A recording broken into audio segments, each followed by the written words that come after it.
Shit's about to go down. I'm feeling something in my spirit. Chats and Tatts with Aaron Della Vedova. Hello, friends, lovers of art, lovers of tattoos, and today I hope lovers of comedy.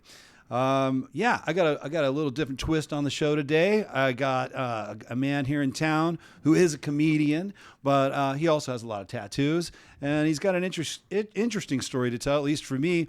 And we're going to get into that in a minute. He's funny as hell. Check him out on Instagram. You can go find him, and I'm going to blow the whole wad right now. Uncle_Lazer. And a lot of you probably already seen his stuff. I followed him on Instagram for last few years. Love him. He's hilarious. And I'm just honored that he happened to be here in San Diego doing some comedy this weekend and made some time to come over here to Chats and Tatts and tell us a bit about himself. So with all that being said, please welcome my guest today, Uncle Lazer. My man, dude. Yeah. That's a good little intro, dude. I like that. Yeah, dude. Thanks for that was good, man. Thanks for having me. Winging it. Speaking of winging it, I mean, that's one thing I noticed about your comedy. There's comedies like art, or music. There's different ways of doing it, Subjective. And there's different styles. Yeah. You seem to be, what do you call it? Your style is like, you don't really pre-plan a lot of this shit. It doesn't seem like. Well, you're winging it. I think you might be going off a lot of. See, how long you said you've been following me? Couple years. Couple years. Yeah. A lot of it's from Instagram, the clips you're putting out. Yeah, clips putting out and shit like that. Because, look, when you first start something, you're not good at it, right? Like, even if you have potential in it, you're not going to be the best at it, right? And so it just took me a minute because now my stand-up, it's a lot more calculated. Like, planted, I, like, move in and out. But, yeah, I guess you could call it raw. Like firing from the hip type shit. For a long time it was that. But then you find out you run out of fucking bullets and you probably need to write some fucking jokes, So now I'm getting into that phase of my career. Yeah, phase two, man. Well, let's talk about this career. I mean, I told you earlier, I was born in Iowa. My family were construction people. And, we did, blue collar labor. I did that most of my life. I went from that to the Coast Guard. From construction to working on diesel engines and doing stuff for them.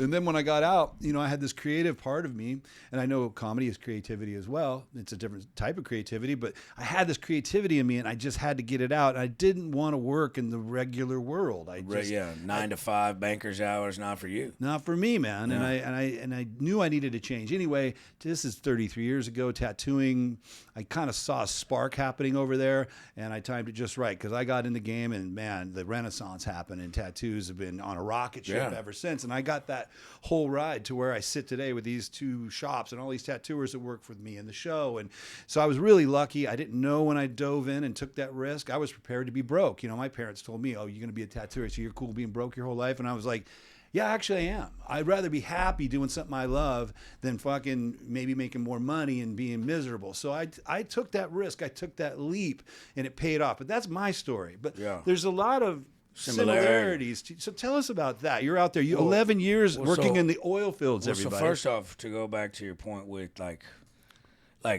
your parents, like, you're going to be a tattoo artist, broke tattoo artist. It's like, look, this is the thing. My daddy told me this a long time ago. He said, you better believe in yourself because no one else is going to. He said, no one tells you when. There's not a book be like, oh, hey, this is how you open up a tattoo shop. There's not a book that says, oh, hey, this is how you go be a comedian when you're fucking in the middle of your 30 years of life.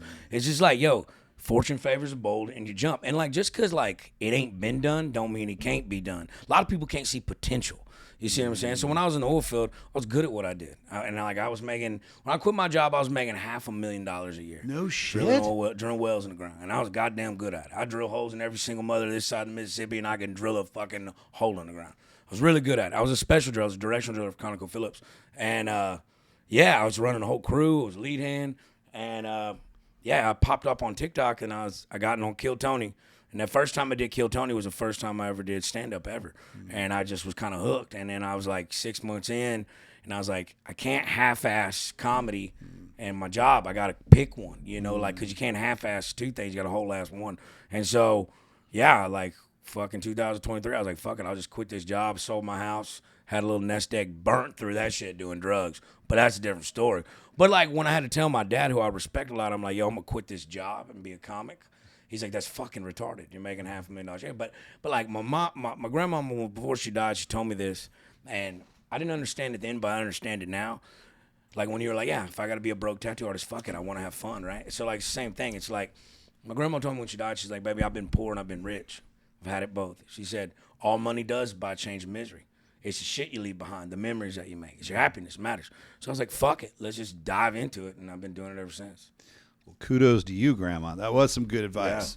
Yeah. No, you're absolutely right. And maybe, becoming a comedian, that's a bold move. I mean, had people, when you're working in the oil fields, were you the funny guy that people would say to you, man, you're fucking funny. You gotta, like encouragement? Yeah. I mean, the way I look at it is like, look, we're in 120-degree heat and oil-based fucking mud in the middle of the goddamn desert in Mexico. What makes the day go by faster? Cutting up with your homies. Like just fucking playing grab ass, horsing around. Like laughter is a medicine to some degree, right? It can, like a lady told me that, she came to my show the other day. And like, this is the part when you get into stand-up that you don't really realize, or like an art in anything, like how it can affect. Because like, look, if I'm gonna do something, I don't want to be broke doing that. I'd rather be successful. I don't mind being broke for the first part, but it better have some goddamn end goal, Yeah.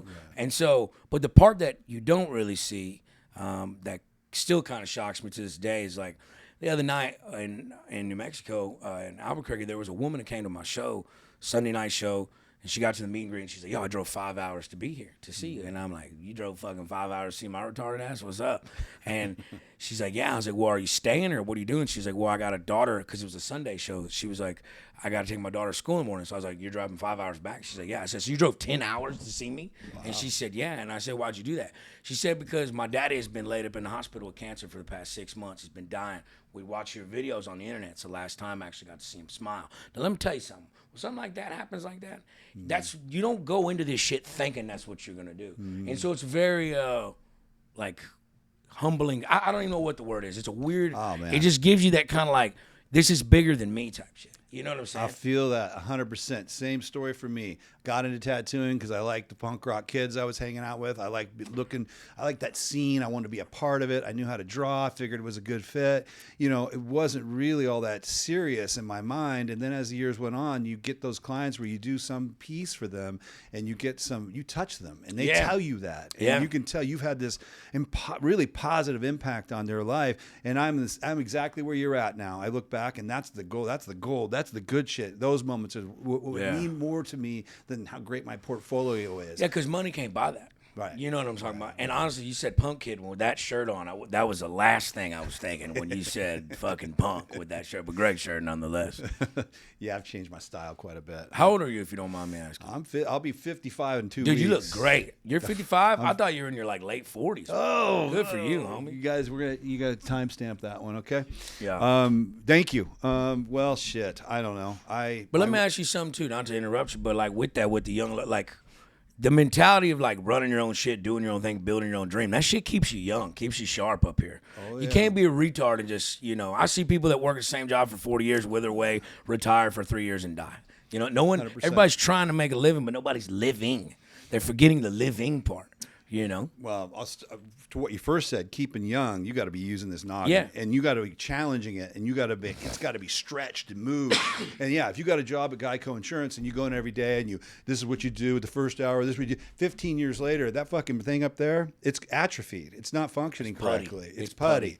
Especially the act of creativity. You mentioned writing. We're going to get into that. For me, it was drawing. I mean, you want to stretch your fucking brain, try to tap in and create something. Exactly. Man, that is in my opinion, one of the healthiest things you can do for longevity. Curiosity didn't kill the cat. Complacency did. There you go. You know what I'm That's a talking good about? way to put it. It's a really good way to put it. I will add, my wife owns a med spa. Oh, that'll help too. Oh, okay. Well, you should have said that at the beginning, dude. Well, yeah, that's why you look 40. I have had some CO2 laser treatments. Oh, shit, the whole 9 yards. I'm on testosterone. I do NAD drips. Oh, okay. Okay. I'm like all of the newest shit. Whatever comes, I had stem cell intravenous infusion. Oh, so you're never going to die. I dated an esthetician. She used to wax my butthole to practice. Oh, yeah. And that's about as med spa as I got. My wife, before we owned the spas, was an esthetician, and she waxed women's privates. That was her specialty. And really? Yes. That was like, she became known as, if you really want it done right, you go to Holly. She knew how to do it right. She was a sculptor. Yes, an artist, you could say. And of course, she one day tells me she wants to wax my asshole, and I allow her to do so. And you've done it, it sounds like. Dude, I was on a hardwood floor on all fours. I swear to God, I left cat scratches in that wood, dude. I blood came out of my asshole. It hurts so fucking bad. I'm gonna be honest with you, dude. I ain't shit the same since. And that's been 12 years ago. Now I just shit saucers. It's wild. It's wild. Oh, it's funny. It's funny. But yeah, I do a lot of that stuff. I'm keeping in. Well, my wife is way tuned in. She goes to the conferences in Vegas and she comes home. She's like, do you realize they got this stuff they can put in you now? And we can test your hormones and find your micronutrients and we can find out what you're deficient in. And I probably wouldn't on my own do any of this shit. Yeah. I like to drink beer and sit by my pool and I like to fucking ride my dirt bike. But she's in my life, so I do. You're gonna do it, yeah. I'm gonna do it. And who knows if I'll live forever? I don't know. There are motherfuckers out there that really, truly believe, especially with this gene therapy stuff. They're talking I've been reading about. into it. I just did a 72-hour water fast, and it was like I only could get to 58 hours, but it did knock some shit loose that I've been. I could see it. Yeah, That's a good one. I do a couple of those a year. Yeah, that's super good for it's the good gut. for it, dude. Because I'm like getting older, and I do a lot of partying on the road, and now I'm 35. I'm not a spring chicken no more. And now, like, those little outbender nights turn into, like, a week of just being not fucking, like, healthy. And I'm like, dude, I'm not going to live forever if I keep going at this rate. Yeah, beer me, old son. Boom. Everybody that's listening, we're having a couple CL 1000s, Coors Lights, where I'm from. You know, you think about this oil field worker. Obviously, it sounds like a strenuous job, hard work job. Yeah. But now you're a comedian, and I think some people might think like the life of luxury, the stress is gone, he's chilling now. But I know what you're going to say, but I want you to say it. You know, comparatively, which is the harder work? I know you wouldn't call what you do work because you love it, but let's assume that they're both jobs. What's the harder job? Man, that's hard because it's two different like lanes, like laboring, taxing on the body. But when I got like worked my way up, I wasn't, I was a specialty driller, so I'd come in and drill. Like I wasn't with the roughnecks throwing the tongs and doing the shit. Like I'm on the rig floor drilling with the actual drill, but I would drill it because you don't just go straight down. You go straight down about 10,000 feet and you lay the pipe out to 90 degrees over about the next 10,000 feet? Yeah, it's called TVD, true vertical depth. So you don't just drill down and then like hit a pocket of oil and you get a bunch of oil. That's not how you utilize. So hydrocarbons is a shell that's like stuck in between formations, and the fucking Saudis figured this out way earlier before we did.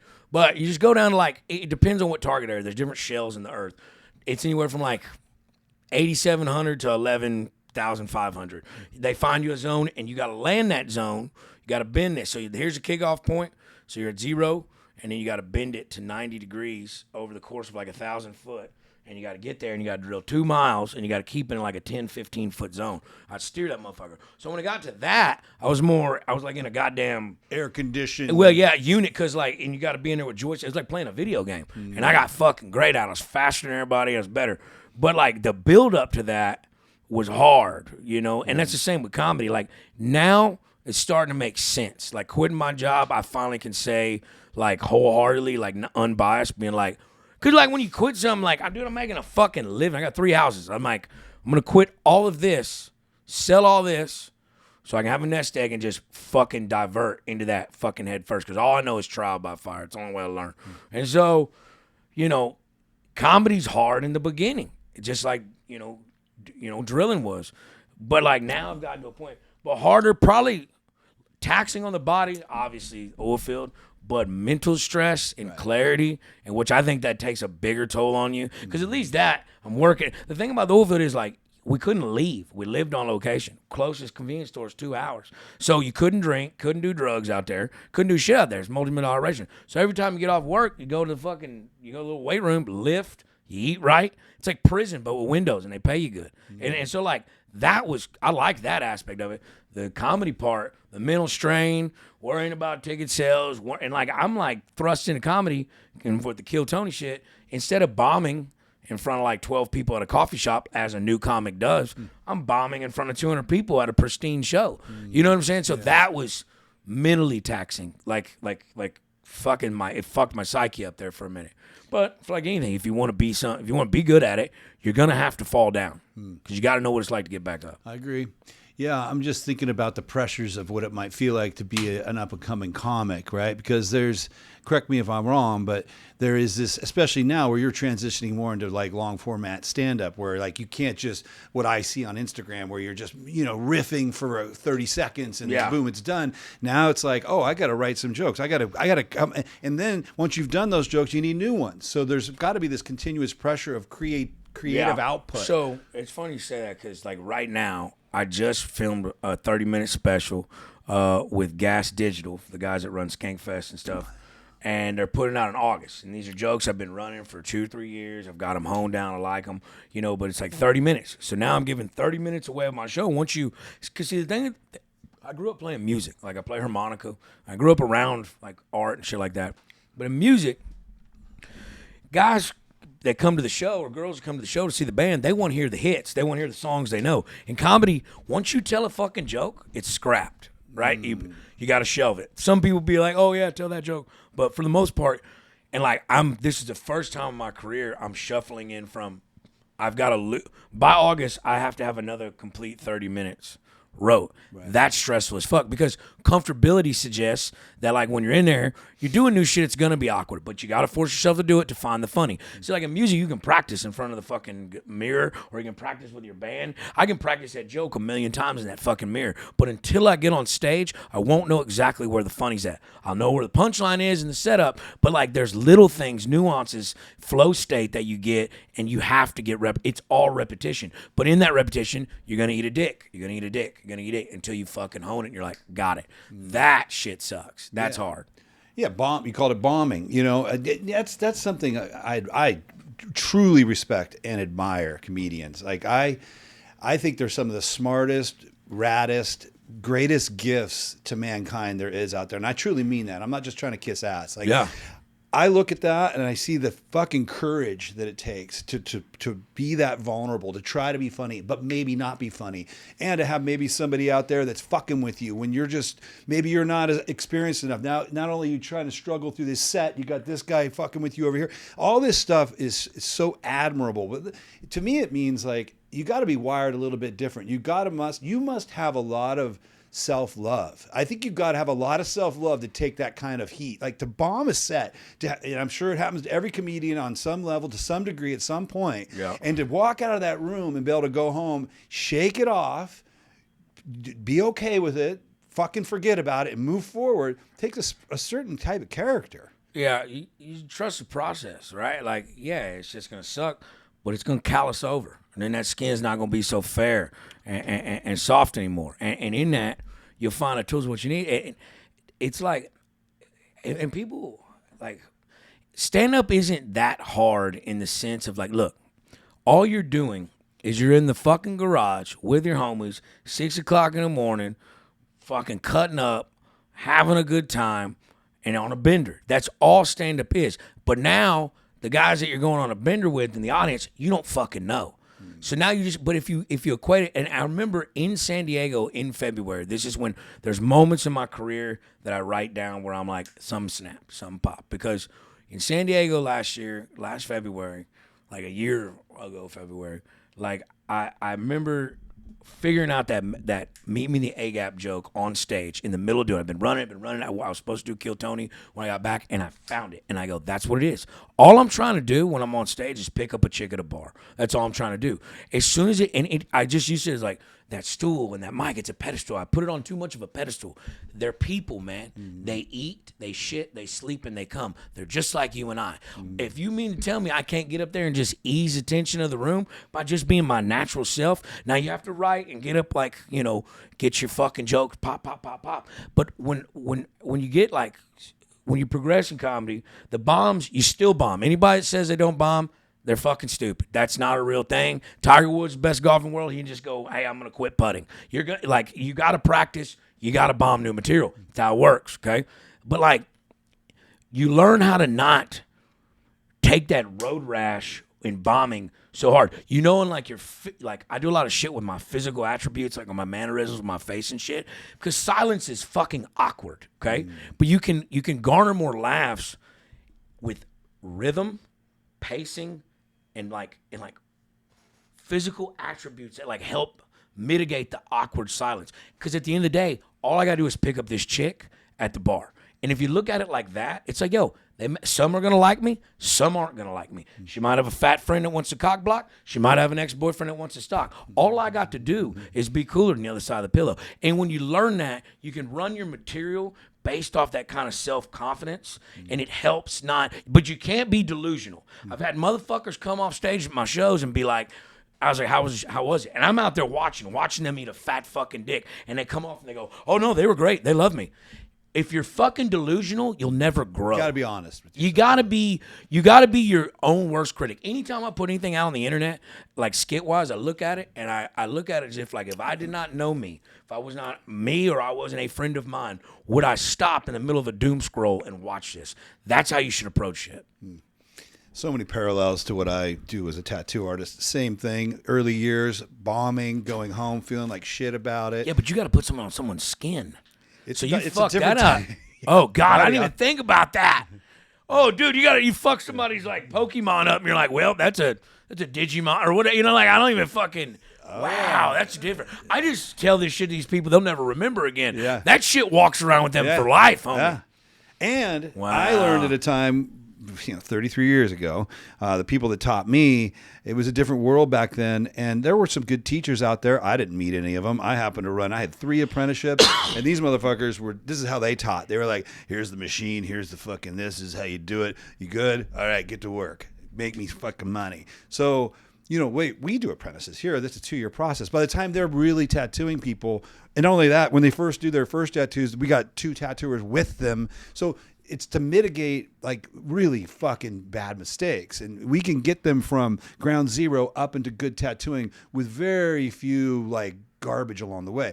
My path, the way we learned, oh my God, dude, you got thrown in a shop and you just fucked Sink or around. swim. Well, you just fucked around. Oh, so you didn't get no kind of mentoring or kind of nothing. No, I mean, my 3rd apprenticeship, Frankie Fumato, if you're still alive and you hear this, thank you. I mean, he had his issues. Definitely. I mean, he had a big coke addiction and heroin addiction, and he would, oh man, I could get into some stories about Frankie, but he knew how to tattoo, and he was someone I could go to on a technical level and say, is this needle right? Is this machine right? Like, he could do that. He was not the greatest tattooer, no offense, Frankie, but back in your day, But he knew what was up. He knew what was up. He learned from Henry Goldfield, an old-time master up in San Francisco. So that was cool. But even Frankie, he would just be like, get in there and make me money, and he'd go out and score heroin, and we'd see him 5 days later. So look, can I ask you something on that with that? Because my tattoo artist does all my realism portraits. His name is Mike Packer, Rosenberg, Texas. Shout out Big Mike. And like, he don't have a tattoo on him. Okay, he owns a shop. 0 tattoos. He's an artist, and he's got a dojo right next to it. Him and his kids do karate when he gets off of the tattoo shop. And like, I walk into a tattoo. He did all my portraits, and I've been coming to him since I was about when you can legally get tattoos. Like, I knew who he was. He tattooed me in a trailer house when we were kids. But like, I knew, and I walk into his shop, and you think you go into a tattoo shop, it's going to be a bunch of burly tattooed motherfuckers. It's a little intimidating, to be quite frank. And so, not this one, but I'm saying, like, in general, if I'm walking off the street, don't know that, it's a little overwhelming if you ain't got no tattoos. But he had, like, 8 young chicks in there tattooing. And I'm like, what does this dude, a fucking creep? He's a weirdo, what is he doing? And, like, as we came home, I'm like, yo, why? He got one dude that's all sleeve, black tie. His name's Joel. He's in a metal band. He's like 65, greatest guy ever. But then it's a bunch of like emo chicks tattooing. And I'm like, why you got all these girls in here? And he's like, because these young girls don't do drugs. They show up on time. They fucking listen. And if they don't, we just send them home. You know what I'm saying? It's like, we don't want drama here. You know what I'm saying? So it's like, you got to take that in consideration because like you may do art like I do, but you still run a business, right? You still got to deal with people's ebbs and flows. That's got to be kind of hard too when you're piecing it all together. I compare running a tattoo shop to being the manager of a rock band. I have friends that own businesses, and I'll be at a bar telling them a headache I'm having at work. They run businesses with employees. They're the managers. They're the CEOs. Yeah. And they'll tell me shit like, oh, man, why don't you do this? Write them up. Do that. And I'm like, oh, you don't get what I do. I'm the manager of a rock band. Do you think the manager of a rock band can fucking just lay into lead singer because he didn't show up for fucking practice or rehearsal? No, he cannot. No, they're He has- divas. Right. Yeah, you have to personalities. You got to sit them down and find out what's going on. You got to be their friend. They need to respect you. You got to encourage them to maybe show up on time and why it would benefit the band if he did. This is my job. This is what I've done for 20. I've owned these shops for 25 years. And I think I've gotten pretty good at it, but it's not your typical boss scenario. It's these. I'm not. I mean, you could say I'm the boss because I own the place, but I'm not. I'm just another tattooer here who happens to organize the marketing and make sure the supplies are here and make sure everyone's supported so they can do their fucking job. But yeah, it's different. It's a different type of game for sure. And and they're artists, right? There are some divas. I mean, and they're emotional and they're this. And how, back to your point, I've got, I don't know, I did the math, but about half my crew is female now. And man, 10 years ago, all men. Yeah. Well, not that I was against hiring women, but no women were asking for jobs. There was a few out there, but not many. And so it was all men, and it was a boys' club. And when we first started bringing in some girls, I was like, I don't know. You know, first of all, now are the boys hitting on them? There's all this risk involved. The sexual harassment shit. I'm like, but as the years went on, you know, there was a couple moments I had to tell some dudes, like, that was some bullshit what you said to her. You're fucking fired. Yeah. But as the years went on, I got more professional, regular people. And now the balance at the shop between women and men, it's nice. It's like a yin and a yang. For me, for a creative environment, I don't want all masculine fucking energy. This is one of the most laid back tattoo shops I've ever walked into, like a good vibe, good synergy. Thank you. Because I walk in some places, there's motherfuckers, you know, smoking crack in the back. Well, I gotta get this face tattoo, so put it on me, you know. So yeah, dude. Those are out there still, but they're far and few between. Because I'll tell you what happened after I call it the Renaissance. In the last 5 years, we're seeing this really come to fruition, and I predicted it years ago. A lot of good people became tattooers, and the shops are competing for real now. Yeah. And if you want to run your little fucking tough boy shop, it ain't gonna work, homie. Some couple nice ladies are gonna open one next door to you where they're friendly and they're clean and they're nice, and they're gonna get your business. Yeah, because tattoo's not taboo anymore. You know what I'm saying? It used to be like the sailors and the fucking, you know, the goddamn dudes in the fighting pits had tattoos, but now everybody's got them. So it's a business model. It's cool to see. We've definitely, it is cool to see. I mean, there's parts of it I miss. Like, I got tattooed because I wanted to look like one of those people. I wanted to look dangerous and punk rock. And now here I sit at 55, and I just look like a fucking suburban dad with shirt, tattoos. That with this shirt. Shirt, you kidding dude. me? Just go ahead and button it, dude. No, I'm kidding, dude. You know what I'm saying, though? Like, the edge is gone, and I miss it. It used to be edgy to walk around with tattoos, and now, are you? Yeah. And you get them fucking idiots who are like, oh, what does that mean? And it's like, just stop. How many tattoos you got? Just shut the fuck up. Don't ask me about them, man. Yeah, well, I'm going to ask you about them. Yeah. I mean, what I see some really high-quality portraits. Yeah. You mentioned your friend that did those. Mike Packer. Which, by the way, Mike Packer, you don't meet people with like that very often. No tattoos on them that do tattoos. Dojo right next to the fucking tattoo shop, teaching karate kids for his kids and all the students. Wow. Great guy. Love him to death. God bless him. But a fucking artist. Like, I mean, look at those things. Let me see a closer look there. I mean, those are quality portraits, for sure. And these are probably 10, 12 years old. You know what I'm saying? Oh, yeah. Joker. Oh, fuck. That one's killer. This motherfucker right here. That's the worst tattoo I ever got in my life. Like, hurt-wise. Pain-wise. The Legend of Zelda with the Antics, Leonardo DiCaprio, or Leonardo da Vinci's thing. And then I was like, yo, can you flip it and make it a demon? And like holding the fucking apple because it's holding the lily. It's a painting, and he's like, it's like press stamped that motherfucker. Yeah, dude. Well, and you got stuff in your legs, your back. And I got like a couple Pokemon right there, but none on my back. Just all really right What's here. What's it say around your throat? It says Supervius Magna. It means greatness from small beginnings in Latin. Yeah, I like that. Yeah.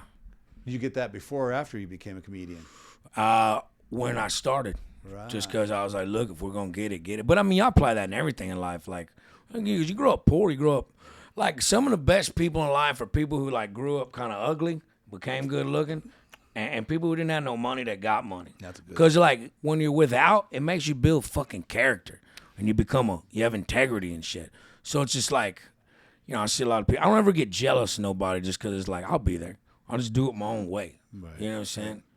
So. Yeah, you're absolutely right about that. I grew up relatively poor, and I'm not rich or anything, but I have a nice life. And I can tell. I have a certain amount of appreciation, and I handle it in a way that's just a lot different than people that just had it handed to them. That's always going to be the case. Hell, that's a struggle I have right now with my own kids. And God bless them. I love them. They're great kids, but they grew up in my lifestyle, and I see what that did to them to some degree. I don't know. I'm sure they're going to be fine, but you hope. Yeah, I hope. But like I was looking at something the other day, reading something. So like, you know, there's like the Rothschilds and the Rockefellers and the Vanderbilts were the big three families that, like, you know, had all the money in America at the very beginning of the Industrial Revolution. Well, the Vanderbilts you don't really hear about anymore because it only took 5 generations down for them to lose like their fortune. And the reason being is the Rockefellers and the fucking Morgans and shit like that, the Rothschilds, they would send their kids like with nothing. Like they'd be like, no, y'all gotta go to regular school. You gotta learn, like, we're not just gonna shell this shit out to you. Because then like you walk around with that kind of sense and that alters your perception of reality. Mm-hmm. And it's proofs in the pudding. You know, hard times make for hard men, and hard men make for easier times. You know what I'm saying? Like shit like that. I wouldn't have it any other way. I really appreciate the fact that I had nothing, now I have something. Things taste better.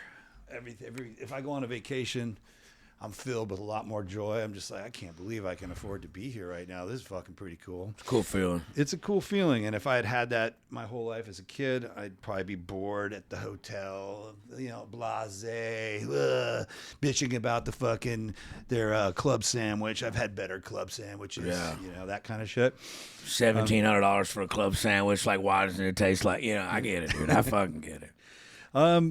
You know, this okay, let's back this up because you mentioned earlier the writing you've been doing, and I heard you talking about being in the garage with your boys, 6 a.m. on a bender, spitballing. Is that, you know, the creative process is so different for everybody. Each tattooer I have in here, I always ask them, like, and they all give me different answers. Some get up in the morning and have 5 pitchers of coffee. Others smoke 5 joints and do it at 3 a.m. You know, let's get into that a little bit. Is part of your riffing with your friends, and then in those riffs, you find these little pieces of gold, you remember them, write them down, or is it sitting down alone in a room and invoking the fucking... No, because everything I say on stage, like 97% of it is true. It's stories. It comes from somewhere. That's why the raw authenticity shines through. It's like, I learned, like, there are very good writers, right? But when I tell you something about a joke, you can smell what it smelled like there, because I was there. You know what I'm saying? There's little details and nuances that get left out from a writing standpoint if you didn't actually go through it, which I don't think there's rock stars anymore that live shit. Now, obviously, like, you have to write it down and make it funny. But what I like to do is, like, you know, I don't really do open mics anymore. I'm really not in a stage where I have to anymore. But even in the beginning, I always thought open mics were kind of retarded because, like, even if you say something funny, the people at an open mic is fucking 15 comics and 5 people who don't even want to be at this fucking show that are drinking coffee and the free beer, right? So even if you say something with relevance that is funny, it doesn't elicit the correct response that it should, that it merits in front of an actual comedy crowd. That would make me discouraged, right? So instead, what I've done in my time in doing this is, I'm not going to go out. I'll be in regular day life, picking up a chick at a bar, hanging out with some homies, shooting pool, right? Now, I'm not going to run it in a joke format. You know, like, stand up and being funny is the same shit. It's just structure different, right? Mm-hmm. So, like, I'm not going to tell you a joke and run a bit by you in the fucking real world. But there is verbiage and words that I'll say, right? And I'll see what that elicits, you know? And, like, jot that down or just kind of remember, okay, that word is better here than there. I'm not telling you, hey, blah, blah, blah, this is a joke. But I'm like, I'll use verbiage in that joke because at the end of the day, Redban told me, he's like, don't be a comics comic. You know, like, people, normal people that you meet out in the world buy tickets to your show, play to them. I'll learn more in that fucking process than I will telling a fucking joke on stage. But look, to each their own. I don't know if anybody does it like that, but that's the way I see it and execute. Now, I'll take fucking a little bit of Adderall during the day, do the emails, smoke some weed on the tail end, get super fucking creative, run scenarios, jot those down, and try to frame that into a joke. But I'll still take that joke out into the world and mold it in real time with real people. Wow, good answer. I think I understand that to some degree. It's just interesting to hear people's creative process, and I like what you said. How'd you tattoo Joe Rogan? Fuck, man, this was shit. I must have done, I'm guessing, I'll probably get this wrong. I think I did his first sleeve 20 years ago. Maybe a little less, maybe 15 years ago. Anyway, back then he wasn't on his phone finding me on Instagram. He went on Google and he's like tattoo artist, good tattoo artist, and somehow my website came up and he went to my portfolio on my website. He liked what he saw and he shot me an email. No one told him. It wasn't a friend connection, none of that. Dope. And then I think we hit it off. There was something about me and Joe that was magic. Obviously, he liked my work.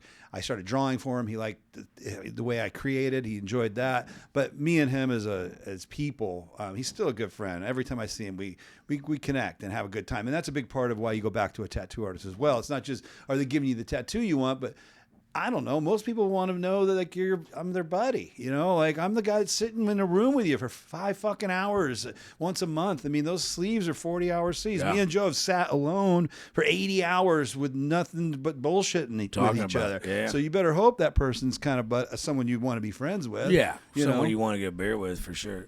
Rogan has a lot of depth perception in the shit. Because I remember like one time, I know he won't remember this, but I remember one time, right before Mothership was opened, Hinchcliffe called me. He's like, yo, come up here and look at all this shit. And like when as it was being built. And we were in Mitzi's bar. And like, I was just done Kill Tony a couple times. I was nobody, but I remember there was a skill saw in there in Mitzi's. And I used to do a lot of woodwork with my daddy back when I was younger. And I was like, oh shit, that's a badass. So, and me and him talked for about 20 minutes just about that fucking skill saw and woodworking. So it's like his attention to detail is I like that about him. Yeah, I mean, there's a lot I could say about Joe.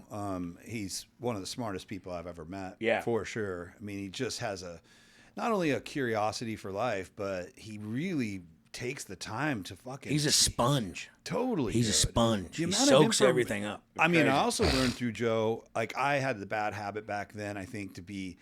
I don't know, not a liar, but a kind of bullshit too much. Yeah. And he was the first guy that squared up with me, and he did it a couple times to me with people around. I was like, yeah, man, this is this. Oh, he called you on your shit? Yeah, he's like, who told you that?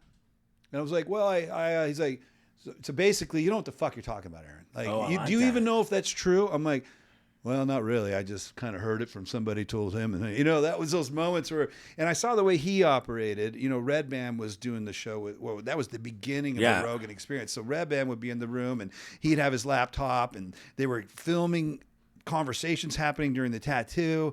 And just the way he interacted with him, me, my staff, you could tell it was a no bullshit type of vibe. Like he had an aura to him that was like, if you're coming at me, keep it real. Know your shit. Know your shit. Don't try to fuck with me. Don't try to schmooze me. Don't try to compliment me. Don't try to tell me some wizardly story because I'll fucking see through it in 10 seconds. And it hit me just the right way, and I've really aspired to be more that type of person ever since, And that's just one compliment. Yeah, once you get checked, it's like, all right. Especially from a guy like that. Yeah, all right, I probably quit doing that. Yeah, no, he's cool. No, he's a cool dude. He's and cool. Of course, having tattooed him was, was helpful. A lot of people know that, and a lot of people ride up and come by that know that. I mean, back then, he was getting that shit going. I mean, now he's sitting... Not to even hear that with Redban, and because Redban's supposed to come do my podcast, and because look. Without Redban, the whole start of it, I just want to be a fly on the wall, goddamn, on them conversations about, hey, we're gonna put radio on the internet, we're gonna film shit.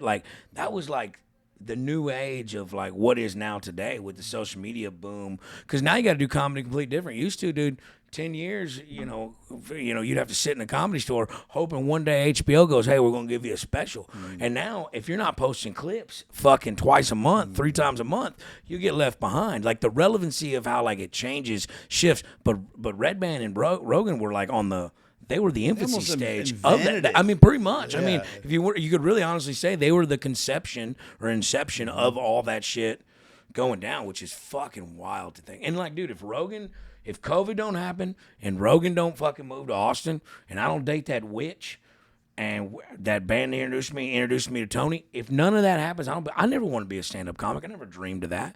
It just kind of fell in line. It's fucking weird on me. Just like Rogan just gets on there and Googles and shit and says, good tattoo artist. Fortuitous. Yeah. Yeah. It is weird. That kind of makes me want to ask something else I was thinking Come on, dude. Should we take our shirts off? No, I'm kidding. I'm down. It's getting weird in here. I love it. You're making Joe uncomfortable. Should we do a shot, though? Can we do a shot, or is that just fucking for show, dude? Okay, they're just water in those glasses. Hey, Ray, Chats and Tatts. Those are water. No. All that shit's fake. He's a Dude, liar. you could tell by his shirt he was full of shit. You can be the funniest motherfucker in the room. Like a perfect example. I do sets at Mothership, right? And we do a showcase show. 6, 7 comics doing 15 minutes apiece, right? We're all funny. We're in fucking Mothership, all right? And everybody's gonna laugh and like it. We're all funny. But when people leave, what makes them go home and like follow you and like eat your shit? You see what I'm saying? Because like that's the scary part. Is like even if you're really good at this art, it does not matter because the only thing that matters is asses in seats. Because that pays the bills, that makes you go on tour, that sells the merchandise. With an art like yours, if you do a great job, people will see that great job and be like, I want to get a tattoo from that guy. Even if I do a great job, if you don't like the subject matter of which I'm talking about, I still won't win you over. Or if you look like the guy that fucked my Exactly. girlfriend in high Exactly. school. You could be the funniest motherfucker ever, but you kind of look like that guy that fucked my girlfriend in high school. So, yeah, I'm not so into Uncle Lazer. You Fuck see what I'm that saying? guy. Yeah. So that's the scary part because like, you can be at really, really, really. It's directional drilling. I got really, really, really good at directional drilling, and I was making a fucking really, really, really good amount of money. And like people would like older guys would call me for suggestions on how to drill their well bores on other wells, and I'm like, oh, you got to do this, got that. I'm 27, 28, running these dudes that's been in here 30 years. You know what I'm saying? But like in comedy, just because you're the best, It's subjective. I just think because you're the best don't mean you'll be the most successful, and that scares me to a degree because that's a whole nother psyche and subset of shit that you have to mitigate when you think about your brand. I don't know why this came to mind, but I think of Ron White as you're talking. Like, You want to hear a funny story about Ron Wright? Oh, for real? let me finish Go, my go. thought. Sorry, I didn't mean to do. go. I Now we're in do. the zone. I Now love, we're cooking. I fucking Now love. we're I cooking. love Ron. I love his- him too. But you're looking at this. To me, Ron represents the stick to it factor. This is a man who just, I don't know his whole story, his ups, his downs, but he's a man who just keeps at it. It's the showing up. I read a book once. They interviewed all these successful people. They were trying to figure out if they were smarter, more well-connected. Were they male? Were they female? Were they over 6 foot tall? What was the common denominator, the biggest common denominator for their success? And what they found was showing up every day and just keep going. Grinding. That was the one thing that defined these people. I don't know if that's Ron's story or not. I'm assuming a bit of that. Okay, so look, just a quick pro quo. Okay. I didn't watch a lot of stand-up growing up. I watched like Mad TV, Whose Lines Anyway, Saturday Night Live, was more to improv, right? But when we were going in baseball tournaments, me and my dad drive over to the country doing baseball tournaments, we had the Blue Collar Comedy Tour on the CD. We listened to it in the Green Suburban. Ron White was my favorite comic of all time, all right? He was on the second Kill Tony that I ever did, and I loved it. And like, look, Ron is a fucking absolute killer. He is an absolute fucking, he is what they call a gym comic. He can carve it out. He make anything fucking funny. He's great, all right? But look, your stance on something doesn't determine who you are. If you're a good person, you're a good person. But for my entire life, I thought Ron was like a blue collar comic guy, Republican dude, he's Texas, blah blah blah. And like, dude, I met him. He's like a bleeding heart liberal, and that's fine. I didn't know that. Motherfucker, I didn't know that either. And like, that catches me. And look, like I said, don't care what you are. Okay, I'm lesbitarian. I don't give a fuck. All right, and like, just don't ask me to borrow money. When you meet someone like that, it's like, so you essentially. You got on Blue Collar Comedy Tour, it was blowing up and shit, tater salad, all that stuff. But then like, it's like behind the scenes, you're like, Rey Mysterio's never took off his mask. Like if you're gonna be this. And when it's not that, I'm not saying that he's fake because he's a fucking stand-up gentleman. I love the guy. He's one of the best comics I've met in my life. But it lost the aha, the sizzle for me when it was like that. I was like, oh fuck, so it's not real. It's like when you find out professional wrestling isn't real. And it's like, shit. But then you still look at the art form of it and be like, these guys are savants. And I'm not taking anything away from it. It just, first time meeting that, I was like, when I get off stage, I am the same motherfucker that I am on stage. I'm just turned up to 11. But it's still me, baby. You hear me? Like, because you got to carry that weight with you. Because then it loses its charm.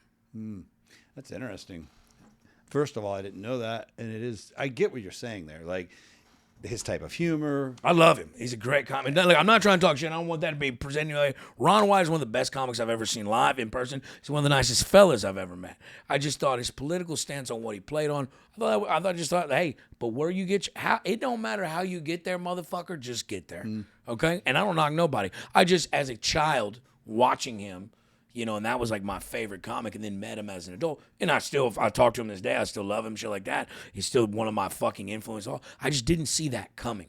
I don't think anybody would if you watch what he does. Exactly. The fact, I'm still in shock. He told me that. That's interesting. And not that I care either. You know, to me, more, it's like, look, your personal life, you know, I get what you're doing. What you're saying is, look, what I am up there is what I am out there. It's the same person all the way around. Me as a consumer of comedy, I don't know. I probably don't give a fuck, to be honest. Like, if I sit my ass in the mothership, Ron comes out, makes me laugh till I pee my pants. That's what I'm saying. Then he did his job, and I love him for doing his job. And he's the best at it. And he's funny best as hell, dude. He's well, and look, that's Steve Schoen. Once again, that's subjective, right? That's Steve Schoen. Like, I just like. When I like little meat and potatoes behind the shit that's in the sack. You know what I'm talking about? Like I like you know, but he's a savant. I've watched him do things. Watched him do Kill Tony. He's a storytelling comic. I'm a storytelling comic, but I've watched him do Kill Tony, and he's a genius. Like, he's one of the best comics I've ever seen and been around. I just, as a fan, you know, my mentality, growing up on wrestling, you know, when I found out it was fake, I was like, I'm not watching this gay shit no more. You know what I'm saying? Just a bunch of dudes in leotards touching each other. You know, I thought they were beating the shit out of each other. You see what I'm saying? Like, that's the way that I look at it. But to credit him, that motherfucker's next level. That's interesting. I like that you brought that up. It's got me contemplating how I feel about it. I'll have to sleep on that one. But I get what you're saying. You know, when you look at a comic, when you look at an artist, I guess that's the way I would put it. I'll bring it over to my side of the fence. As a tattooer, as an illustrator, do I know some folks that are super good at what they draw and what they tattoo, but it doesn't seem to really be coming from who they are. It seems to be coming more from a place of like, and this isn't, I'm not saying this is Ron's deal, but I'm just kind of, you know, vibing off of this. It seems to be coming from a place where they're looking at the internet and they're going, this is popular. This is what's selling. This is what people want. No, I don't think he's sold out. No, I don't think Ron did that. I don't think he did that. But when I see that in my game, I feel that similar. I feel something around that. You get like when I'm not trying to brag about myself, but the shit I draw, the shit I paint, the shit I tattoo is my shit. It's the shit that's in my head. You know, I'm not going online and going, man, look at this, color portraits are in. I fucking better be ripping some color portraits now. That's not what Ron did. I guess I'm just vibing off the idea. Ron like also got sober. He's completely sober. And look, I'm not at a point in my career where I know I'm well enough and smart enough to know, like, yo, I need to slow the fuck down, lock it the fuck in, hone in. And I've been trying to do that. But he's completely sober. Like, completely. I've seen him drink non-alcohol. Like, and if you've been a road warrior for this long, you're doing this shit, and you're fucking cut loose, and then maybe you get a sober point of view, you step back a bird's eye view from it, and you say, like, I don't fault the man for whatever and shit like that. Like, he is one of the best. He's my favorite comic of all time. He's one of the best comics to ever walk the earth. And that's the goal that I set for myself, is like, you know, motherfucker used to party, get fucked up, he used to drink on stage, talking about tater salad, having a good time, but he needed to quit. And maybe in that, I didn't know him back when he was in the heyday of fucking, you know, the Blue Collar Comedy Tour. Maybe when you start getting that sober and you take that little mask off, and like, I don't know. I just, from a consumer's point of view, as a fan's point of view, when I met him, I was just like, oh, that's different. I don't know if I could. I just didn't see that coming. Not that it's bad, not that it's good. I just didn't see it. It just caught me off guard. That's an interesting. How did we get so deep? What's in that weed, dude? It's the aura of this room, dude. That was my intention here the whole time. Deep.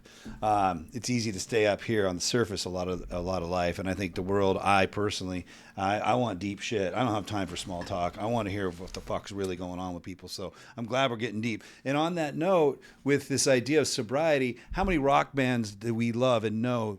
And when they got sober, their music sucked. And so in your world, the comedy world, and I know there's many comics who had to get sober because that is a rock star lifestyle. You got these engagements you got to be at. There's social engagements. There's bars. There's booze. There's pussy. There's drugs. It's all fucking laid out. A lot of pussy. Oh, that's good. There's a lot of pussy. And it's, sometimes I just like going home by myself to sleep in my own bed. You hear that out there, young people? Maybe you want to get into this line of work. I don't know. But getting sober and still being funny. Ron did it. Yeah. Do you see a lot of comics who try that I'm sober now and it's just like blah? No. I think if you're great, right? Whether you needed fucking liquid courage and some fuel to like muster that step, you're still great. And the ones that get sober, they're the ones that are great because they know that they don't need that vice to make them that funny. They're genuine. I'm starting to notice like doing sets a lot more sober now. I really enjoy. I like a flow state. I like a pocket, like 2 or 3 beers. Maybe zone. Because it's like playing pool. There's a flow state. There's like where you're in the pocket, you fucking shooting everything good, and it feels that. And like, you fucking go drink all night. Like I got radio in the morning, so I'll get off the fuck stage tonight. I might have a beer or two with the fans. I got radio and TV in the morning. Shit to do. I'm going to sleep because I can't ruin that shit. And so like, if you have the self-awareness to know, hey, if I'm gonna have a longevity in this game, I need to step on this side. I think it's the most bravest and like fucking best thing that you can do for yourself. Be like, all right, I don't need this. Let me just be funny on me. And Ron showed that to the veil. So I've never seen anybody, because the ones that get sober, they're already funny and know that they need this to be even more funny. It's the ones that don't ever get sober. Those are the ones that just peter out. You know what I'm saying? Or die. Exactly. Yeah, a lot of them have. I think the sober thing is like the next. That's your 401k in comedy. Honestly, I think that's what keeps you employed. So we're at some point we're gonna see Lazer making that. I don't know. I'm just fucking around. I can hear it. You what you're saying. I can hear you wrestling around this idea of longevity. The pace. I don't know your exact pace, but I assume it's a pretty tight schedule. Fly here, get a hotel, perform, fly there, get a hotel, perform. I don't know, maybe not. Maybe you have these tremendous amounts of time off where all you do is relax and do self-care. But I don't think that's how it works in the young comic career. It's more a hustle, go, go, go. And like the idea of longevity. And you're working on it. You just told me. Like, am I going to have fucking 19 beers after my show tonight? No, I can't. I got a fucking radio gig in the morning. I can't do that. This is the best night of their life coming to see me, but this is every day of my life. Right. Now I can't. Now listen, I know when to tie it on, and I take pictures with fans, and like I go out, I go to their house, and fucking drink beer. Like it's still me. I'm still a fucking DJ, and it's still in my blood. I'm good at it, and that's what I'm good at, right? But like I'm doing it all the time. Like so, like if I don't have these like. If I can't reprimand myself on these things, I won't be around for that long time. Yeah. I'll just be there for that good time. So, like, I'll still get it in, right? I still pick my spots. Like, I won't just fucking, I'm not going to be like one. Because people that get sober most of the time and then they start judging, they're like homeschool kids. Them weird kids that grew up next to you, they're just like, and I'm like, no, I've watched you eat a stripper's ass from the back, and now you're going to tell me about how I'm living? Fuck you, Larry. All right? So, like, it won't be that, but, like, for the longevity of things, and like I'm training for a fight in November. I'm boxing at Skankfest. Like I'm like, this is the worst shape I've ever been in my life. Like in the Wolf, I was working all the time, and I'm like, I had heart palpitations during sex the other day, and like had to go sit in the shower and fucking have a panic attack and then we went to war with Iran, and I was like, you can't stay here. I don't have enough room in the bunker. But like, dude, I was like, and I'm like, I'm 35. I'm having a rhythmic heart shit during sex. What are we doing, homie? Were you doing some blow or something? Oh, yeah. I was doing blow till 11 morning as a little porn star. But that's neither here nor there. But I'm just like, I'm over there trying to fuck her with, it's like pushing a fucking wheelbarrow with rope handles. I'm not doing anything. And I was like, what the fuck is happening? I'm like, what am I doing? Mm-hmm. So it's like self-realization. So like, I am trying to go a little more on that hiatus of all the fucking partying so much. I'm still going to do it. But like, for the longevity of things, you got to like, take that consideration. I'm not 25 anymore. I'm not a spring chicken. Nah, you're right. And yeah, you're smart because, yeah, we've seen a few go down. Rock stars, comedians, people, just fucking friends that don't know when to like kind of pump the brakes a little bit, I've had my struggles throughout my career too. It's a different type of career. We sit in a room alone. It's a quiet place. We don't have the intensity that you deal with on that social engagement level. It's retarded. Dude, I'm telling you right now, I know my nature. If the young Aaron thrown into the world you're running around in, bro, I don't know if I'd be here, dude. I would have been the guy who would have been like, yeah, we're doing this tonight. I'm in. And then one day you're out. permanently. So that's cool. You're thinking about it and you're aware of it. I'm self-aware, right? You got to know what it is. And like when I first started the comedy, I'm like real raunchy and real raw. And people coming to my shows are like, the oil field guys and some fat single mothers and shit like that. But now at my shows, there's like people of all ages and shit like that. And it's like it translates. And what it is like, I'm still going to say what I'm going to say. I'm still going to be me. But it's not what you say, it's how you say it. You got to say it clever, right? I'm still going to be raunchy. I'm still going to be raw. But I got to say it in a clever way that gets you to laugh. Because I'm going to say relatable shit. So we're all funny. It's about the relatability is what the people like, they yearn for, right? So, like, you have to be self-aware. And like, that's the part. Because I'm not in this shit for my health. I was fine. I was making a lot of fucking money. I was good. But I'm like, let me go see if I can do this. Because if I don't, I'll always wonder what if, right? But if I'm going to do it, I'm going to do it correctly, That's cool.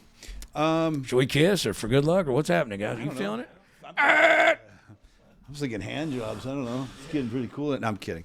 I gotta throw it out there. Let's do it. It's fucking. Maybe I'm beating a dead horse at this fucking point, but I can't stop talking about it. But I usually talk about this subject with tattooers, and it relates from a creative standpoint. But I mean, you're not a tattooer, but you're a creative like me. You're making art. AI. So AI. Okay, I know this is a big one, but look. I go in there and fuck around, dude. This thing can take sentience out of it. The 5-year thing. It comes alive. Terminator kills us. I mean, fine. Let's set that over there for a minute.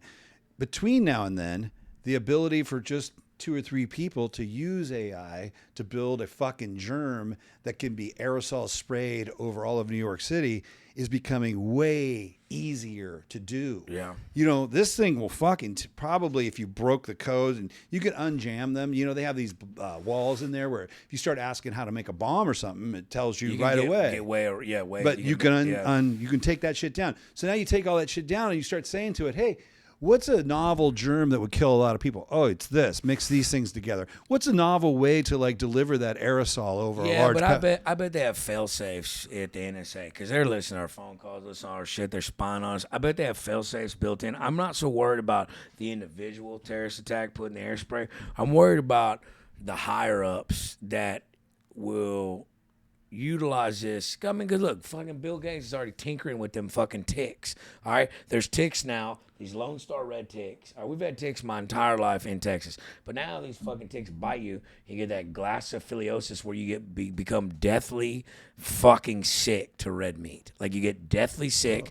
It bites you. They're starting to find some kind of little cure for it. There's already like it's like quadrupled in like numbers since he released these ticks. Why did he release it? He's trying to do that genetic lab meat shit where and they're trying to control the population. I'm more worried they're controlling the population, which I understand from an efficiency standpoint. I'm not worried about like the one-off fucking, somebody's typing in ChatGPT to get a bomb, dirty bomb or some airspray shit, because I'm sure the NSA like has like fail safes that have like keywords that register in some kind of fucking directory.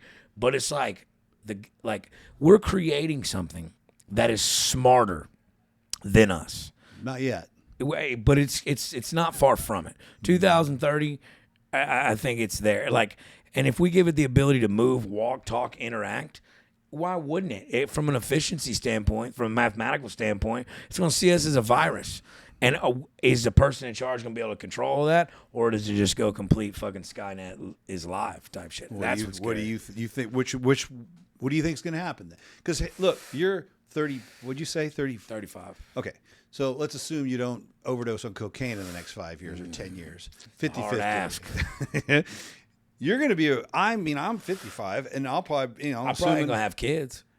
I probably won't have because kids. Of this. Because of it's I don't know. It's too dicey.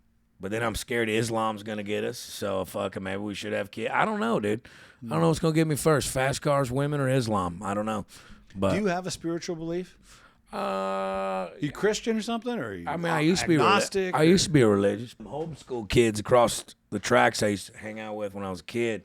They were like homeschool. They were like Baptist, fundamental Baptist. We went to church camp when I was 14 years old in July in San Antonio, Texas. It's 120 degrees outside. But because in their version of the Bible, men cannot wear shorts, so we had to play outside activity, kickball and fucking basketball and windbreakers and jeans. You ever try to cross somebody up in a pair of fucking Wranglers? Not. It's 120 degrees outside. So I was like, where in the Bible does it say we got to wear jeans? I said, look, I'll just go ask the big guy himself. I'm fixing to have a heat stroke. I'll ask him when I get there. It's just like, I think religion is, I understand the moral compass and the foundation needs to set so people don't rape and pillage. But I think it's used as another, once again, controlling thing, just like AI. I've done a lot of mushrooms, a lot of acid. Okay. I'm in tune with my shit. I think there's something higher than us. I don't just think you die and that's it. But I don't think you go to heaven. I think from an efficiency standpoint, they've proven that there's like 12 quadruplet billion ways to fucking make a DNA retina strip that is an individual human, right? It's not an infinite number of scenarios. It is limited. That in itself makes me think it's a simulation. But if you have the ability to use up all 12 quadruple billion, okay, right? From an efficiency standpoint, why wouldn't you fraction that? You believe in like reincarnation or anything like that? You know, I used to heavily Buddhist kind of vibe. Guru Tattoo is the name of my shop. After all my DMT experiences, I'm getting a little like, you know, reincarnation in the classic sense. Like, oh, I die and then I'm born in a new country here on Earth as a new human. That's it doesn't seem like that to me anymore. It's not feasible. But I will say, nobody in my family ever listened to blues music. I play the fuck out of harmonica. The first time I ever heard Lil Walter play on a Muddy Waters track, I was like, I don't know what that is, but I want to learn that. I picked up harmonica and I learned it. It gives me chill bumps talking about it. And like, no one in my family listens to blues. It's not a fucking thing. And wouldn't you think from an efficiency standpoint, wouldn't you, if you could have the ability to fraction, say, instead of the 12 quadruple billion, you don't have to reuse every soul. You can cut it down in a fourth. Like from an efficiency standpoint, that 4 times totals your double of what you can do. There's remnants that's left over. That from an efficiency standpoint, I think that if our creator or whatever, that's how they would do that. They wouldn't just say, hey, this is this finite amount of number, go for it. It's like, no, let's be more efficient. If we can use a piece from here, because like there's shit that I can't explain. Music, I think it's frequency based. I think everything is frequency and harmony. I think that's when everything blends. I think that can cure cancer, honestly, if we want to get into that. But I really feel like they pull from things because there's shit that I shouldn't be into that I'm into that I don't know about, like deja vu and shit like that too. Like there's little nuances that happens to me. I'm like, I don't know. I think we're recycled to some degree. I think this is a prison planet and we're recycled. Which is a way of saying reincarnation. But are you saying like you have some, let's call it a soul. You have an individual thumbprint that's your soul. So you die and that stays intact, or it blends with another? It blends with another one. Because like if you look at it from an efficiency standpoint, evolution, right? In nature, the strongest survive, right? Mm-hmm. So like I think as a race, as a human species, right? Like you ever read Mein Kampf by Hitler? No. Okay. I have. Now, listen, I'm not advocating anything by that means, but in Mein Kampf, he talks about a superior society, a race. If you dilute that down, and instead of saying race, you just say an actual civilization. Like if we all inbred with each other, like whites, blacks, Mexicans, Muslims, everything, if we all were the same color, we would eliminate the racist faction from it. That is an efficiency thing. Right? Mm-hmm. So like if you have the ability to gain certain amount of attributes on one side and gain it on one side, wouldn't you do that together? Like to make a hybrid of the sense? Mm-hmm. Like wouldn't you take the best of both things and put it together and made it and so that it would have that both the best sides of this and that? You see what I'm saying? That's an efficiency thing. So I think like we're recycled in a sense to better mitigate like our trajectory. Like you keep giving things until you get it right. That's why some people like Einstein, they're born with like this incredible genius thing. All of a sudden, like one in fucking 10 million, he's like a genius. It's like, does that just happen, or is that like a subset of like being grabbed from one? I don't know. Where do we go? What's in that weed? Is there any more weed? You got the tube right there. Light that fucker up. I'm going to light the filter. Well, you just hit me with some new shit. I talk about this all the time. I've never considered some of the things you just said. The blending of souls, perhaps, that, you know, merge together. And this one learned a certain whatever in its character. This one learned a different whatever in its character. Wouldn't that make more sense? It does. I mean, I will say, when you look at nature and you look at the universe, efficiency is what it's doing. It's evolved. It does not waste energy. Everything is happening just the way it should in the most efficient way. Yeah, I mean, that's true. It's evolving. It's evolving. Microorganisms do it. Like the strongest prevent. Like, dude, I mean. Fucking crazy though. I mean, and then you throw AI into this whole thing, and Joe Rogan talks about this all the time. He thinks in this evolution you speak of that we are obviously part of it, and we are the thing that was created to build the AI, so it continues on, and I guess we become obsolete slaves. Or we just disappear into history while this new intelligent force that doesn't have the effects of gravity, like us. But I still think they need like a cyborg aspect. Once again, in efficiency, I still think that they would combine like a cyborg setup with AI and human soul, human consciousness. Like we built it, but it's stronger, faster, smarter than us, right?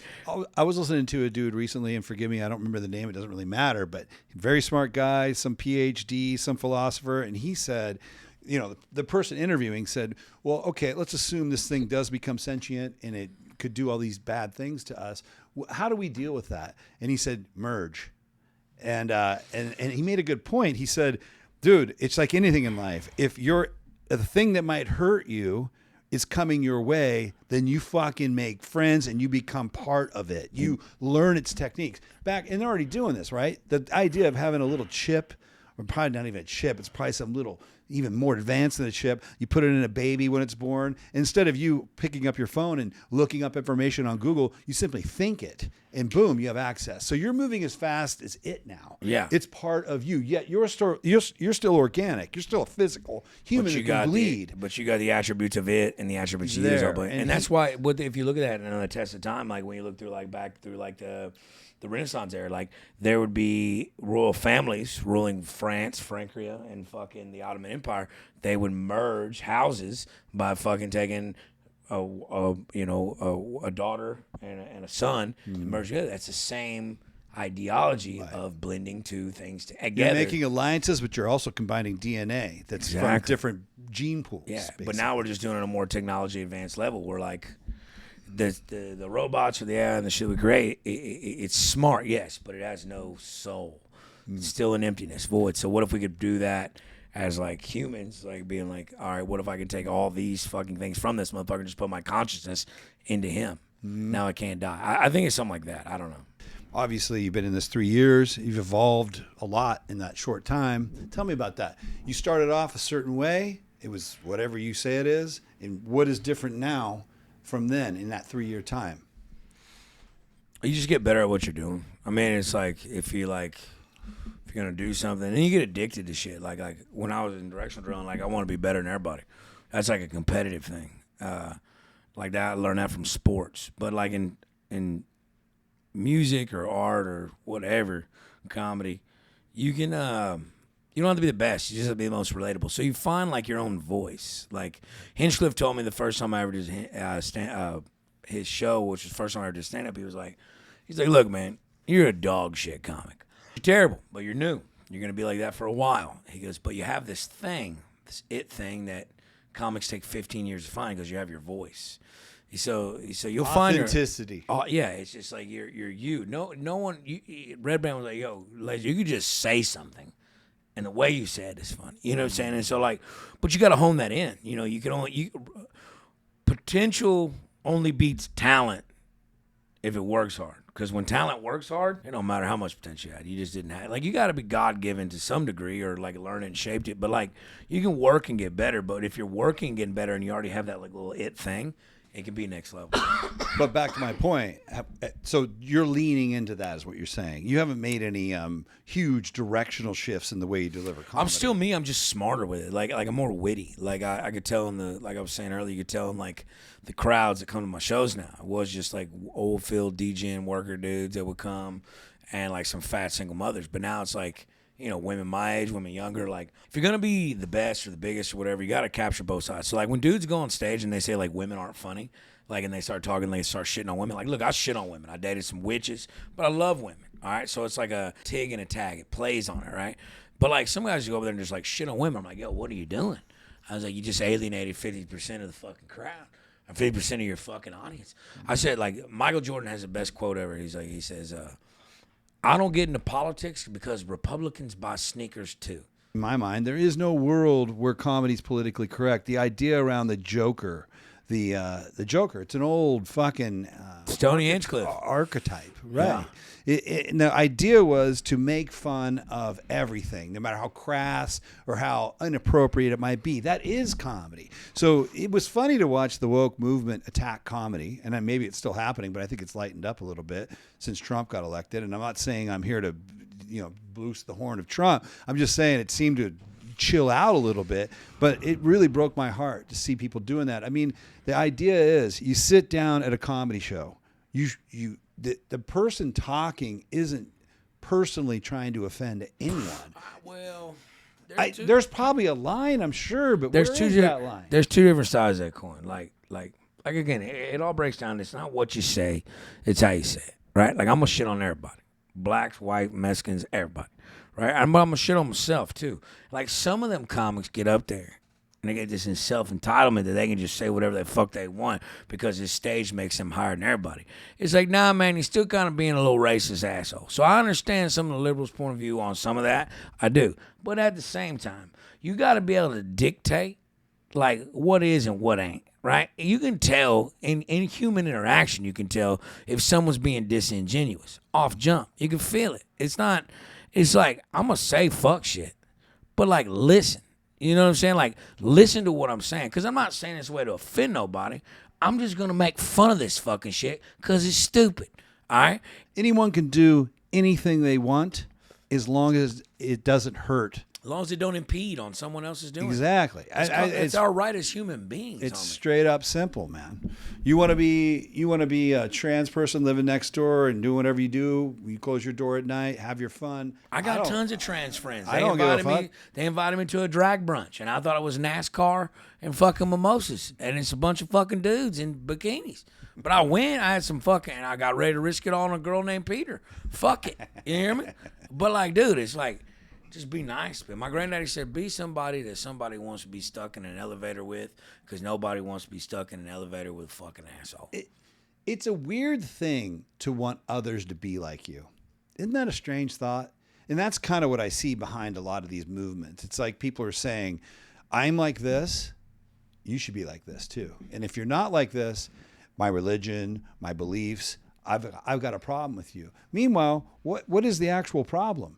You're just over at your house at night mowing your own lawn, doing your own business. Why is there a problem with me? I go here. I'm a Buddhist. I meditate. You go to your synagogue. You do what you do. You're a Christian. Everybody do what you want. Just don't fuck with each other. You know, it is that simple to me. And when I see people not kind of walking that line, I perk up and I'm just like, what are you doing, man? Who cares? You ever felt like this is the most vital we've ever been as a country? You don't ever just sometimes feel like this shit is scripted to some degree? Like this shit is, dude, the other day, like sincerely in Austin, I go to this Thai restaurant every Sunday. I get me a little goddamn kid soy. It's the best shit you get in the world. And I go in there and this time there's a fucking Palestine protest group that's in there eating. It's like 40 of them deep. Well, look, I'm a friendly motherfucker. I know what I look like, but I talk to anybody. Now I'm out there having a cigarette, sharing a cigarette with one of the Palestine boys. And I'm like, yo, what is this? Yeah, we travel around the cities.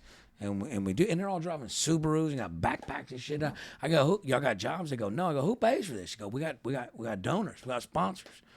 And like, dude, I've been in Texas my whole life. And then when Trump became president, like Joe Biden, like letting all these illegal immigrants in and shit like that, and it's like, dude, I love Mexicans. Like I've grown with them my whole life, and like I speak Spanish and all that shit.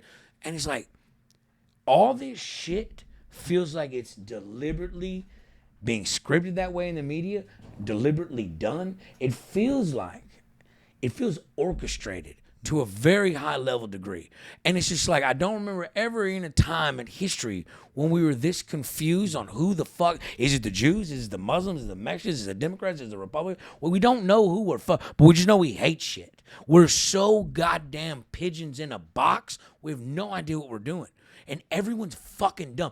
They don't teach us how to do fucking taxes in high school. So as soon as we get out of high school, we don't know how to keep a fucking checkbook and we don't know how to manage money. They keep us retards on purpose because you can control dumb people like cattle. Dude. I mean, dude, everything you just said, I've said. I mean, almost verbatim. I agree with that 100%. What I would add to that conversation is this. People watch too much news and don't read enough history. Because one of the things you said is, has there ever been a time that's been this chaotic, kind of what you were saying? I would argue there has been many times as chaotic. I mean, you go back in history and you watch when the fucking Trojans took over the whoever and all this, the stories of Marcus Aurelius and the famine that occurred while he was the emperor of Rome, and fucking 2/3 of the population died beneath his feet. Like, you don't think that they were waking up every day being like, the world is fucking ending. Look it around, dude. I mean, yeah, we got our problems, but do you walk out every day and step over dead bodies? That's what they were doing. All I'm saying is history gives us a bird's eye perspective of maybe where we're at right now. Repeats itself. And it repeats itself. Every democracy falls 250 But we have a to system in 275 place years. with our phones and with our Instagram and with our fucking Fox News and our CNN that just gives us these like boom, boom, boom. And if you watch that enough, you will believe the world is fucking about ready to implode. And it tailors to what you like. They're so good with these data centers and these surveillance centers and these AI things. They can, within an hour of your feed, cultivate it into like quicker than that, dude. And like it's like, dude, I saw a thing the other day. Like they put all this shit, these ads and this algorithm. They throw it on you. It can alter your way that you choose to fucking vote, whether you choose you fucking live. It sinks in on what you are and pins you. And like, there's no legislation against big AI companies, like Meta or anything like that, tailoring anything. There's no legislation or like regulation on any of this, dude. Scary. 100% scary. And I do understand what you're saying, and I have noticed it, and I've read about it. Remember when you just got on Facebook and you just saw, hey, good friend had a kid. She had there's a baby shower, gender reveal. Now it's fucking political, fighting, war, bullshit, fucking street fights, fucking, dude. It's like, when did it get so goddamn tailored? Mm-hmm. Yeah, there's two sides to that. One is what you pitched, which is they're tailoring it to create chaos or create instability. Yeah. That could be it. Also, there's another school of thought that says it simply is programmed to give you what you continue to watch. I accidentally watched a fucking person pop a giant zit on their face. Gross fucking, like, it was like watching a dick like shoot cum out of a man's face. Fucking next week, all I see is more of those videos, So, what I've done, and I don't have the solution to this problem that we're discussing right now, but what I have done is I've become very, very careful what I click on, because I know as soon as I click on it, if it's a car crash, I'm going to see some more car crashes. It's deeper than that, because I remember several times, and this is fucking weird. You could say, I've said shit and then ads show up on my phones. I've said, talk about buying a Ram truck, and then all of a sudden I start seeing shit for like going to, and like, dude, but honestly, I remember this in the oil field. This was like 2022. I was in my brother's band for a long time. We played at LSU tailgate. All right, we played at LSU tailgate when they played Alabama. We're in a rock and roll band, shit like that. All of a sudden, this was 6 years prior to that day. I just thought about that in my head as I'm sitting there working, just thinking about, oh man, yeah, I fucked that girl from LSU behind that bar that night. And I'm not saying this out loud. I'm thinking to myself, like, oh goddamn, a core memory that I unlocked that I forgot existed. Dude, 2 hours later, LSU jerseys, LSU football tickets, and I'm like, what the You didn't say it out loud. I didn't say it out loud once. You thought it. Dude, I licked that girl's butt. You're saying... I licked that girl's butt in that fucking handicapped bathroom stall for an hour. That girl went to LSU. God damn it, Tiffany, I miss you very much. Dude, I didn't say it out loud. Thought it in my fucking head. And then 2 hours later, LSU jerseys, tickets, tailgating, everything's on my feet, bro. They done got it. I'm telling you, motherfucker. Oh, well. It's deeper than that. I had that happen. I thought something and then saw it on my feed. I mean, maybe I should pay more attention. Maybe it has happened. Or maybe you said something you don't remember saying. Nope. As far as I understand, it's listening, obviously. I brought up generators, and then next thing I know, a generator for my house. The power goes out because I'm a prepper. And then, but there they are. Obviously, like 5 minutes later. We all know that's happening. But you're bringing up an entirely different concept that it can read your mind? It can. I can do it to you right now. All right, dude. All right, come here. You need to come on camera because he's going to tell you. Look, You want me? Right here. Stare here. Okay. All right, look, I'm just going to look at you for a second. Okay. Okay, this is the same way mechanics metal works. Okay, just look at me in the eyes. Okay. All right. Now I want you to think of a number between 1 and 5. Okay, it can't be 1 and it can't be 5. Okay. Now I want you to whisper to him off air over there. Come over here. You tell him that number right now. I'm not looking. All right, now. Look at me. It cannot be a 1 and it cannot be a 5. Okay? And I want you to close your eyes for 15 seconds. I want you to see that number in your fucking head. I want you to think that number is sitting right on top of this fucking microphone. Close your eyes and do that for 15 seconds. Think about that number visually on that motherfucking microphone. Can you do it for me? I'm doing it right now. You're doing it. It's locked in. You know what it is. He knows what it is. You think about it. Whatever it may be on this fucking microphone. All right, look at me. Look up. It's 4. That was it. It was 4, right, Joe? It was 4. I like this shit. I didn't know you did magic. Shit. Okay, you're illustrating a point. If you can do that right now, and obviously you only had 3 numbers to choose from. But I don't have AI and shit at my disposal. I don't have dude, like that is just a basic human concept of something of manifestation, something that you think is a frequency that is put out in waves, right? That is acceptable. You told him just so I knew it would be like, legit. You can't lie and shit like that, right? And so like if you put that framework out there, right? And I'm just a human to a human. Yeah, I had 3 chances, 1 and 3 right there. But think about that on a fucking gigantic scale of something that's extremely more. Because you know all the shit that they're showing us right now, they're 15 to 20 years more advanced in the dark. Right. The dark We're spaces. getting we're not getting the new shit. Right. We're yeah, dude. Damn. That was pretty cool. That was fun. That's a clip, too. That's a good one right there. If you clip that up properly, that's viral as fuck. That is You got to speed it up. Like, it's got to get there. Got to trim the fat. Shit, but man. Do you? Can we pay you for some editing or anything like that? I'm just kidding. I mean, dude, I'll have my editor clip that one. That was a good one. You like to gamble? Motherfucker, do I? Look at me. Would I you? gambled smoking this cigarette inside. Almost got beat up by your fucking assistant. That's crazy. Would you say? I know a few friends that are gamblers, and I'm not saying this is you, but they really will tell you the highlights of their gambling careers, and they're fantastic to hear about when they win big and do well. Would you say in your life of gambling, you're up or down? No, down, way down, probably $1 million, $1.5 million down. Dude, you give a 19-year-old, 21, 22-year-old kid making $300,000, $350,000. I ain't got no fucking. Okay, house. you're down because of that. Do you think from here forward you'll be up Since or down? I started doing comedy, when I had to be smarter with my money, I'm up. I started studying it better. Well, and you're still gonna have your losing streaks. A professional gambler, what they consider a professional gambler, his vig, his edge, what he wins, 56% of the time. That's 6%, Just above 50. Just above 50, bro. But if that's it- called. But it's all about volume. Right? Volume, right. It's volume. Like you have a guy lay down $800,000, he's just got to hit once. If he don't lose once, it hits once. That's interesting. All you got to get is that extra 6%, and over longevity. You can lay, depending on your volume. Your volume. Yeah, that's interesting. Yeah. You said earlier today, math is a thing for you. You do. I've been hearing you today. You've been quoting numbers. I can't even keep up with you. It's universal language. That's the only language that doesn't deteriorate. Like you can speak Japan, you can speak Korean, you can speak fucking Albanian. It doesn't matter. You can speak Pluton. But numbers, that's universal. Yeah. No, that is. The speed of light is the speed of light. That's the measurement. Fuck, man.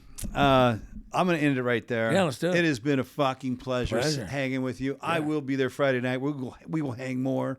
I have a feeling we'll do some more shit in the future, more hangs, whatever. Thank you for coming out. Yeah. This show is only going to come out after you perform, so I'm not going to pump your show. But check me out, the Drunk Uncles podcast. We're blowing up. I'm getting my dick sucked on my podcast sometimes on the Patreon. But do what you want. Hey, listen, Uncle Lazer, you can Google me. Yeah, Google it, and obviously you've got whatever you're doing over at the mothership. Yeah. Everybody knows about that. Check him out there at Uncle_Lazer. Check him out, find out where he's at, and go see him. Yeah, make sure to get your cat spayed or neutered. Shout out Bob Barker. Peace out.